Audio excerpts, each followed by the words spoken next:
It's NBA free agency as of today, and so we're going to talk about a handful of the deals that so far have supposedly already officially been agreed to.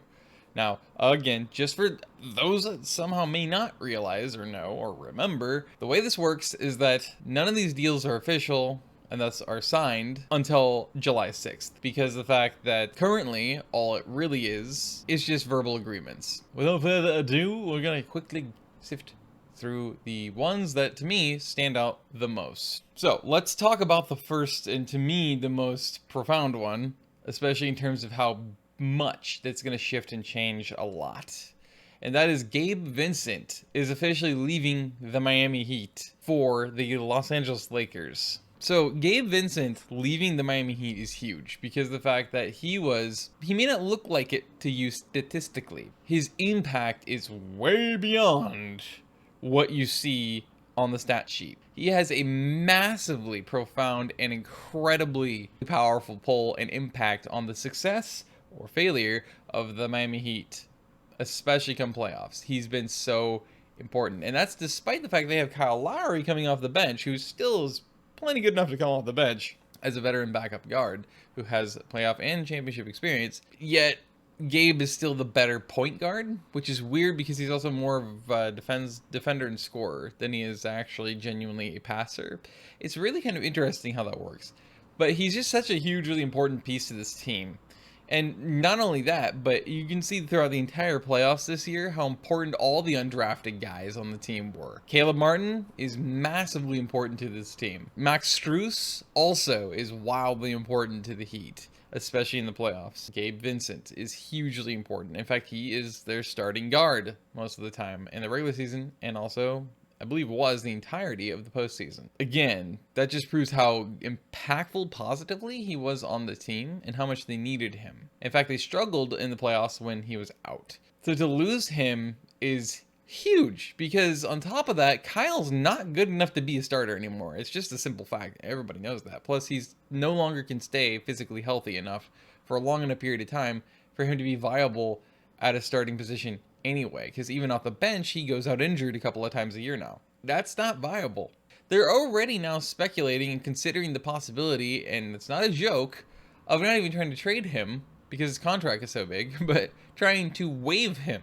That's insane. And of course, now they gotta wait until at least after free agency, so at least after July 6th, before they even have a shot in the dark to be able to finally re-up talks with the Blazers about trading Dame. By the way, that's not going to happen. I don't think they're going to let that happen no matter what, because the only way they're going to let that happen is if Dame demands a trade. And clearly, he won't do that. But there is actually a very big relationship between this Gabe Vincent move now, and thus the entirety of the Miami Heat's future now. If he in fact does end up going to the Lakers and they lose him, it's going to really pull the Heat even more and intertwined with the Blazers now. Especially for the attempt at the trade for Dame again, come whenever the fuck after the free agency deadline, which again is on July 6th. And I know I didn't really touch on him being on the Lakers because yes, he's going to make a big positive impact. It's going to help the Lakers, I think, overall, especially if they can retain Austin Reeves and Rui Hachimura dominantly, those two, maybe Mo Bamba, but I think it's just straightforward. You already know that they have to have those guys in order for Gabe to really make that kind of enough of a positive impact on the Lakers to actually be relevant to be worth mentioning. So because of that criteria, it's already straightforward. Why even mention it? There you go. That's why I didn't bother. By the way, the Gabe Vincent deal is 3 years, $33 million, and it is 100% guaranteed. Next one I'm going to talk about is Yuta Watanabe, because Yuta Watanabe has been long underappreciated and underrated and undervalued by fans, spectators, analysts, even current and former players alike.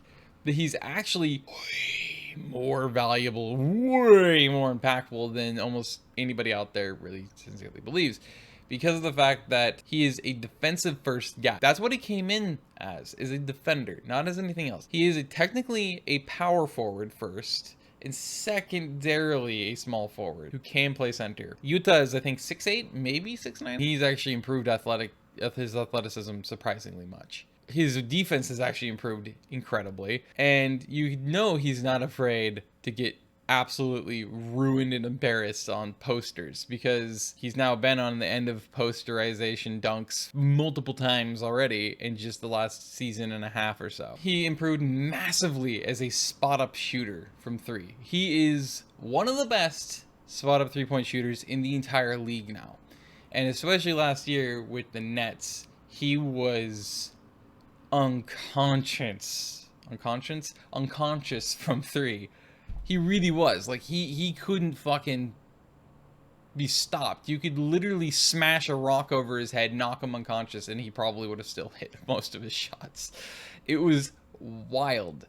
I mean, he's been progressing so well despite his age, despite how late he came in and being undrafted, I believe.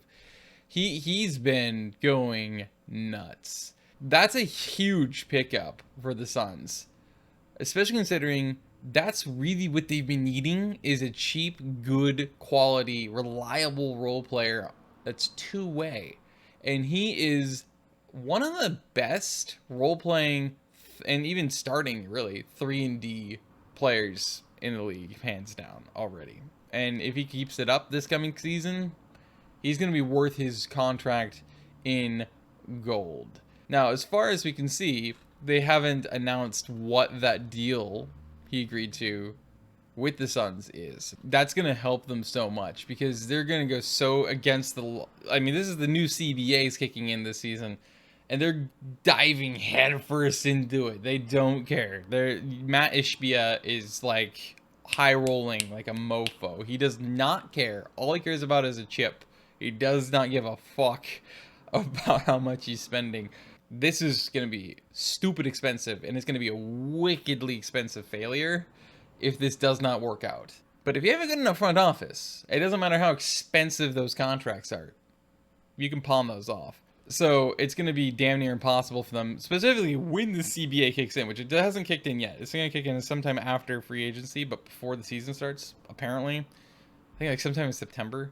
So because of that, I think that's exactly what's happening, is they're taking advantage of that little tiny window they have via free agency to recruit these role players to be able to willing to take their pay cuts. They could probably get paid higher elsewhere, but bring them in so that they can actually have a properly bolstered bench that's reliable on both ends. And so honestly, this is way bigger than it might look on the surface, signing Yuta Watanabe in Phoenix. Next one in line. Jingles. Joe Ingles signing with the Magic, the Orlando Tragic. Well, they're finally starting to look up, as in like they no longer seem like they're a tragic franchise, which is fantastic for them. Orlando Magic signing Jingles is, again, way bigger than you think. Trust me, because even though he had that massive knee injury and surgery, which didn't even allow him to play for us anyway last season, it's huge for the Orlando Magic, because you can tell the direction this team is trying to build their roster and go in, and they have a stupidly young core. In fact, almost all of their guys on their roster are like very early on in their careers.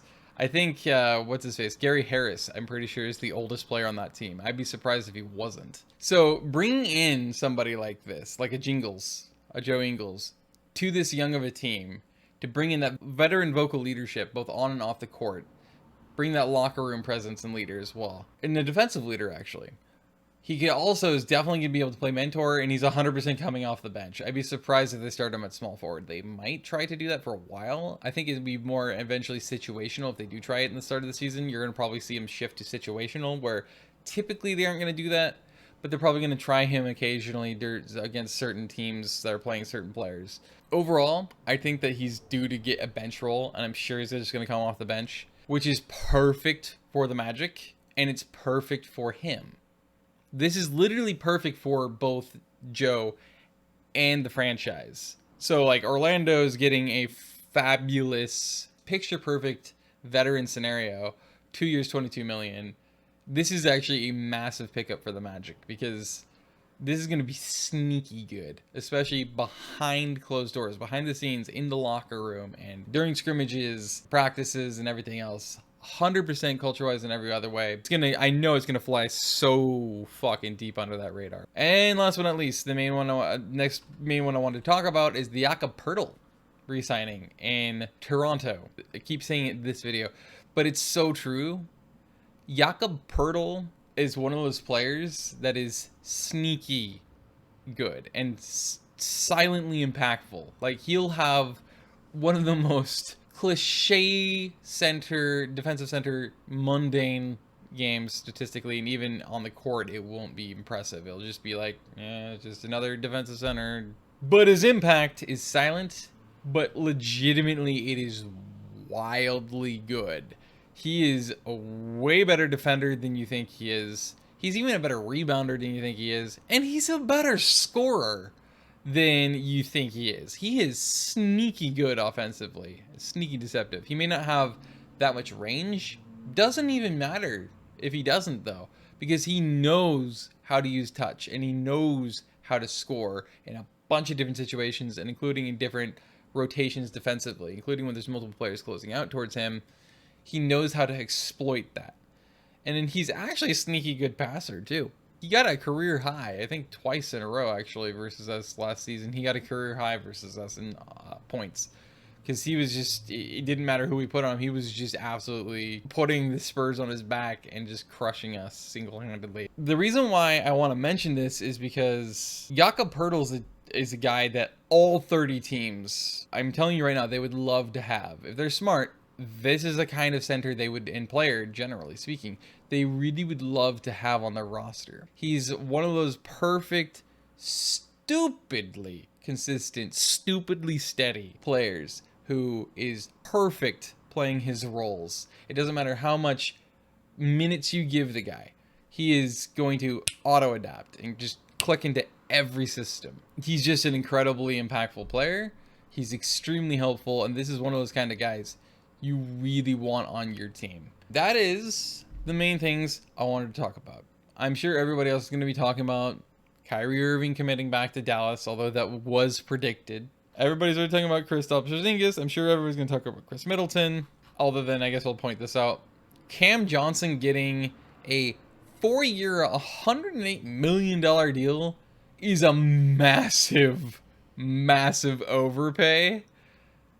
I don't know what the fuck you're thinking signing him to that big of a deal. If other teams were as stupid to want to give him a big deal like that, if I was a GM, I'd let them take him. Like, oh, you want to pay him that much? Please, have him. Take him away. He's not worth that. Which is why I'm not going to tell you that. I'm just going to let you sign him for $100 million over 4 years. He's not that kind of player. I'm sorry. I don't care how much the money goes up. So these contracts that you normally expect to be like 80, 50 are now doubled. Like, it's not, they're not worth it. But that's it. Thank you for watching. Let me know what you thought so far about the free agency down below. And I'll see you in my next video, which is going to be the Blazers rant video, because of course it is. It was inevitable. See you then.